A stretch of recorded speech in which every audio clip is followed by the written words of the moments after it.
बहुत बहुत स्वागत है आप सभी का आपके अपने YouTube channel Shukla study point में। मैं शिवम शुक्ला आप सभी दोस्तों का हार्दिक स्वागत करता हूं। दोस्तों आज का वीडियो बहुत ही खास होने वाला है आप लोगों के लिए, क्योंकि आज के वीडियो के अंतर्गत आप इंग्लिश लिटरेचर के अर्थात इंग्लिश अगर आप लोगों ने बीए फर्स्ट सेमेस्टर में लिया है तो आपके लिए यह लेक्चर बहुत ही ज़्यादा महत्वपूर्ण होगा। इस वीडियो के माध्यम से आपको ये जानने को मिलेगा कि अंग्रेजी में कैसे कैसे प्रश्न एग्जाम से पूछे गए थे और कैसे कैसे प्रश्न आगे एग्जाम से पूछे जाएंगे। और जिस विश्वविद्यालय का पेपर नहीं हुआ है उनके लिए एक प्रकार से सोचिए कि चार चांद लग गया। आप उनका एक प्रकार से सोचिए कि सारे के सारे प्रश्न लगभग यहीं से आने का प्रयास रहेगा। तो आप सभी लोग क्या करेंगे, इस वीडियो को अंत तक देखिएगा। अगर आपको इंग्लिश से संबंधित और भी वीडियो चाहिए तो आप दूसरा चैनल है इंग्लिश के गुरु चैनल है, उसको आप सब्सक्राइब कर लीजिएगा। उस पर आपको अच्छे तरीके से इंग्लिश के बारे में जानकारी मिल जाएगी। हो सकता है कि जो है ये सेंसस से मैं बात करूं और वो पेपर भी आपके इन पेपर को सॉल्व भी करवा देंगे। अगर मैंने उनसे कहा तो मैं जो है पूरी बात करूंगा। तो उस चैनल को आप सब्सक्राइब कर लीजिएगा। और मतलब कि तो हमने सोचा कि सेपरेट वीडियो आपको इंग्लिश से संबंधित वहीं पर मिले तो आप इंग्लिश की तैयारी वो करवाएंगे आसानी से। तो आप लोग उस चैनल से जुड़ करके अच्छी से अच्छी तैयारी अपनी कर सकते हैं अंग्रेजी के लिए। ओके, तो 2023 के लिए प्रश्न पत्र जो है पूछे गए, जो प्रश्न पत्र में प्रश्न है वो बहुत ही ज़्यादा महत्वपूर्ण हो गए। तो इंग्लिश का पेपर हुआ था उसके बारे में बता रहा हूँ, जिसका पेपर अभी लगा हुआ उनके लिए तो बहुत ही ज़्यादा महत्वपूर्ण लेक्चर होने वाला है। Okay, BA first semester examination 2022 नई शिक्षा नीति 2020 के तहत जो है पेपर हो रहे हैं। मेजर और माइनर दोनों में अंग्रेजी के ऐसे ही प्रश्न पूछे गए थे। अंग्रेजी के पेपर का नाम आपके क्या है भाई, English pros and writing skills. ये लगभग बात की जाए तो सभी विश्वविद्यालयों का सिलेबस अब सेम रख दिया गया है और उसमें आपको यही पढ़ना पड़ेगा। अगर आप इंग्लिश पढ़ते हैं तो आपको ये पढ़ना पड़ेगा English pros and writing skills. Okay, मतलब लेखन कौशल और जो है अंग्रेजी गद्य। ओके, ये बात ध्यान रखेंगे। तो समय आपको 3 घंटे का दिया गया था। लिखित पेपर था, मैक्सिमम मार्क्स आपके 75 थे। तो लिखित वालों के लिए लेक्चर बहुत ही ज़्यादा महत्वपूर्ण है। देखेंगे नोट यहाँ पर दिया हुआ था कि attempt all sections as per instructions, अर्थात आपको प्रत्येक प्रश्न मतलब कि प्रत्येक खंड का उत्तर निर्देश अनुसार देने थे। Okay, section A, section B, section C, 3 खंडों में पेपर बटा हुआ होता है। सेक्शन ए से आपके जो है वेरी शॉर्ट आंसर क्वेश्चन पूछे जाते हैं और जो है सेक्शन बी से बात की जाए तो शॉर्ट आंसर टाइप क्वेश्चन पूछे जाते हैं और बात की जाए सेक्शन सी से तो आपके लॉन्ग आंसर टाइप क्वेश्चन पूछे जाते हैं। ये बात आप ध्यान रखेंगे। लॉन्ग आंसर को आपको 500 शब्दों में लिखने के लिए बोला जाता है और आपको जो शॉर्ट आंसर होते हैं उनको आपको 200 शब्दों में लिखने के लिए बोला जाता है और जो आपके वेरी शॉर्ट होते हैं उनको 50 शब्दों में लिखने के लिए बोला जाता है। अलग अलग विश्वविद्यालय में हो सकता है पेपर पैटर्न चेंज हो, लेकिन प्रश्न जो होंगे लगभग यहीं से आने का प्रयास करेंगे, ऐसे ही प्रश्न आएंगे। ओके, सेक्शन ए में क्या दिया है इंस्ट्रक्शन देखेंगे। नोट में दिया कि attempt all the questions in about जो है 50 वर्ड्स ईच, अर्थात लगभग 50 शब्दों में आपको उत्तर देने हैं। एक प्रश्न का अगर आप जो है सही उत्तर देंगे तो आपको 2 नंबर मिलेगा। इस प्रकार से 10 प्रश्नों के उत्तर पर आपको 20 नंबर मिलेगा खंड आ से, अर्थात सेक्शन ए से। ओके, पहला प्रश्न दिया है जो है एक्सप्लेन द फॉलोइंग, अर्थात निम्नलिखित की क्या करें, व्याख्या करें। पहला प्रश्न दिया गया कि कमेंट ऑन अरबिंदो, क्या comment on Aurobindo as a nationalist poet, अर्थात नेशनलिस्ट माने होता है राष्ट्रीय, पोएट माने होता है कवि। तो एक एज माने होता है जैसे, तो एक राष्ट्रीय पोएट के रूप में या एक राष्ट्रीय पोएट के मतलब कि एक राष्ट्रीय कवि के रूप में जो अरबिंदो हैं, श्री अरबिंदो, उन पर आपको क्या करनी थी, टिप्पणी लिखनी थी। ये आपसे प्रश्न पूछा गया था। 50 शब्दों में लिख सकते थे बड़े आसानी से।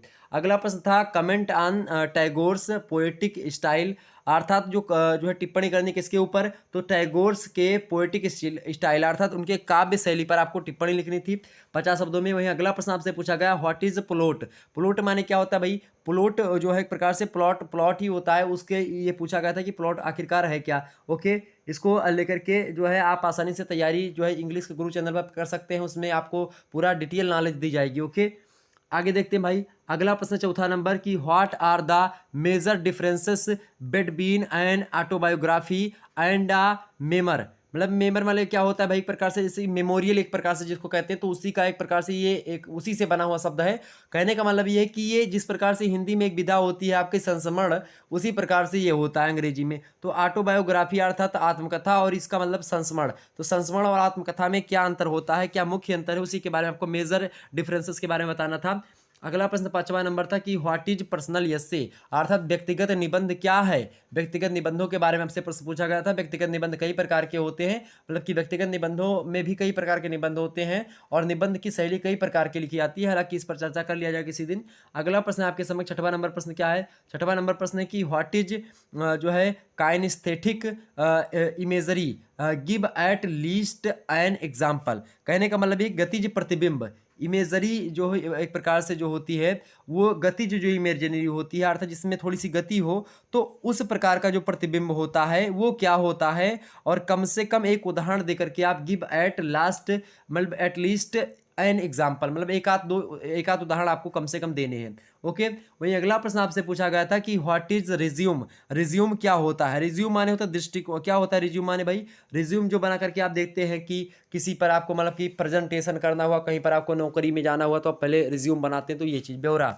ठीक, आगे देखते हैं अगला प्रश्न आपके समक्ष है जो है आगे देखते हैं अगला प्रश्न आपके समक्ष है। 8वां नंबर प्रश्न है कि who were the members of the Spectator club.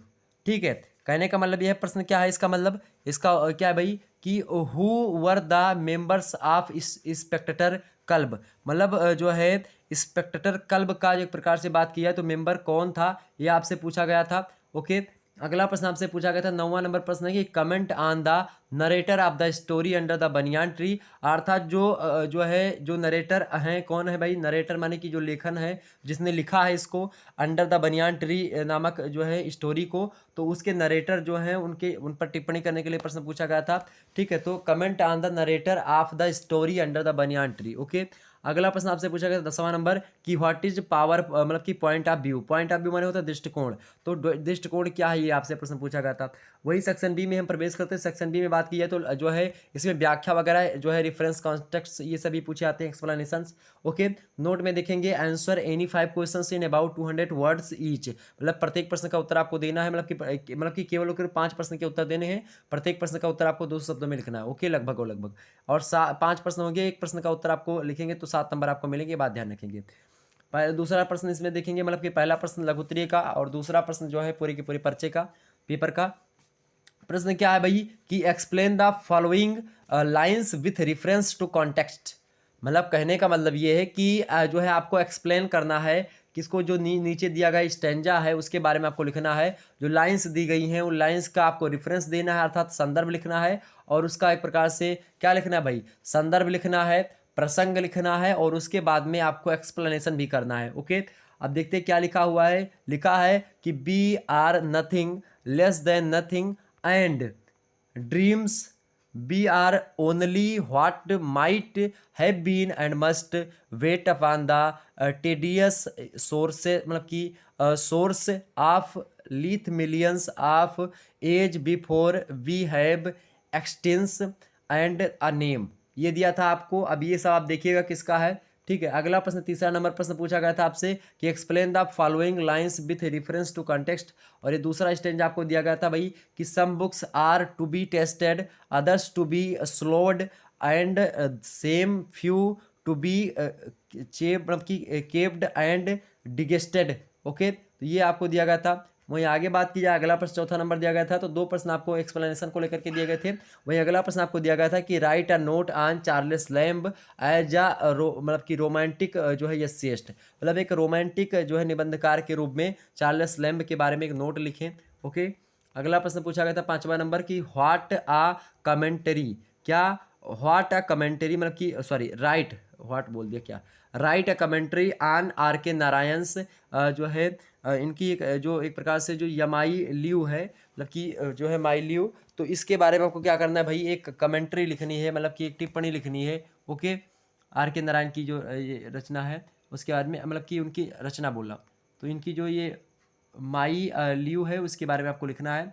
वहीं अगला प्रश्न है आपके समक्ष 6वां नंबर प्रश्न क्या है। 6वां नंबर प्रश्न आपके समक्ष देखने का प्रयास करेंगे आप सभी लोग। 6वां नंबर प्रश्न था कि what was the role of periodicals, मतलब कि पेरिडिकल एज। पेरिडिकल एज माने होता है एक प्रकार से बात की जाए तो पेरिडिकल माने क्या होता है, एक समय का जो है द्योतक होता है, पीरियड जिसको आपका समय बोलते हैं ना, तो उसका एक प्रकार से द्योतक होता है, आवधिक जिसको आप बोल सकते हैं, तो आवधिक निबंध जो है पेरिडिकल एसेज को आवधिक निबंध कहा जाता है हिंदी में। तो what was the role of जो है periodical essays in the development of English novels, मतलब कि अंग्रेजी उपन्यासों के विकास में जो आवधिक निबंध थे उनकी क्या भूमिका थी, आपसे प्रश्न पूछा गया था। वहीं अगला प्रश्न आपसे पूछा गया था 7वां नंबर प्रश्न देखेंगे। प्रश्न क्या था भाई कि comment on the narrative technique of the last leaf, मतलब आपसे पूछा गया ये प्रश्न कि द लास्ट लीफ जो एक प्रकार से कथा है, उस कथा की आपको तकनीकी बतानी थी, उसकी जो तकनीकी थी उस कथा में उसके बारे में आपको वर्णन करना था।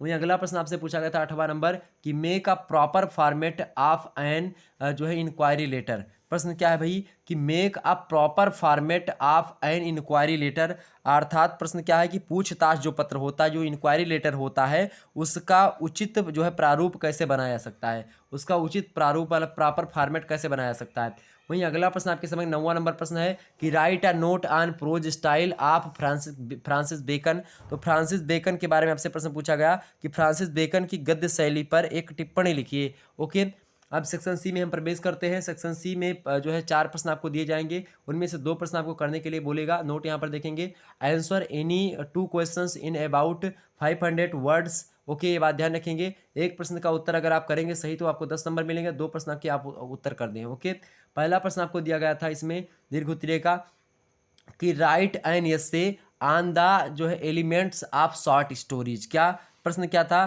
कि right an essay on the elements of short stories. Okay, मतलब जो शॉर्ट स्टोरी की बात की जाए अर्थात लघु कथाओं की, तो लघु कथाओं जो कथा है उनमें जो एलिमेंट्स अर्थात जो तत्व हैं, अर्थात शॉर्ट स्टोरीज को लिखते समय कौन कौन से तत्व उसमें शामिल किए आते हैं, तो लघु कथाओं के तत्वों पर आपको निबंध लिखने के लिए प्रश्न पूछा गया था right an essay. Okay, on the elements of short stories, मतलब शॉर्ट स्टोरीज के एलिमेंट पर। ओके, अगला प्रश्न 11वां नंबर प्रश्न है कि right an essay on Indian women जो है राइटिंग्स, अर्थात जो भारतीय महिला लेखन है, भारत में जो महिलाएं थीं वो अंग्रेजी लेखन में क्या क्या योगदान दी हैं, मतलब भारतीय महिला लेखन पर एक निबंध आपको लिखना था। मोस्ट इंपॉर्टेंट प्रश्न है, एग्जाम्स में आ सकता था। अगला प्रश्न है 12वां नंबर प्रश्न है, मतलब कि आ सकता है आपकी एग्जाम से जो आने वाली परीक्षा है। अगला प्रश्न है राइट एन एसे ऑन मुल्क राज आनंद जो है portrayal of class struggle in his writings. कहने का मतलब ये है कि मुल्क राज आनंद जो हैं उनके वर्ग संघर्ष, अर्थात जो उनका वर्ग संघर्ष बात किया, क्लास स्ट्रगल जो रहा है उसके बारे में आपको लिखना है। मुल्क राज आनंद के वर्ग संघर्ष के चित्रण पर उनके लेखन में एक जो है निबंध लिखें कि आखिरकार जो है मुल्क राज आनंद ने उनके बारे में मतलब कि क्या वर्ग संघर्ष पर कौन सा निबंध लिखे उसके बारे में आपको समझाना है। अगला प्रश्न था 13वां नंबर प्रश्न था कि जो है summarise in your own words Anita Desai's games at twilight. ठीक है, तो इनके बात की जाए तो ट्वाइलाइट में जो अनीता देसाई जी हैं, लेखिका हैं, उनके जो खेल को उन्होंने अपने शब्दों में सारा मतलब कि उनको क्या करें, संरक्षित करें। कहने का मतलब ये है कि आप क्या करें भाई, ट्वाइलाइट में अनीता देसाई के खेल को अपने शब्दों में आपको सारांशित करना है, मतलब कि उसको लिखना है कहीं ना कहीं पे, उसके सार तत्व को आपको बताना है कि क्या क्या चीज़ें उसमें बताई गई थी। तो ये चीज़ आपकी हो गई। ओके, क्लियर हो गई बातें। अगर आपको जो है प्राचीन इतिहास का पेपर देखना तो प्राचीन इतिहास का देख लीजिएगा, मोस्ट इंपॉर्टेंट है, ये भी हमने दे दिया है।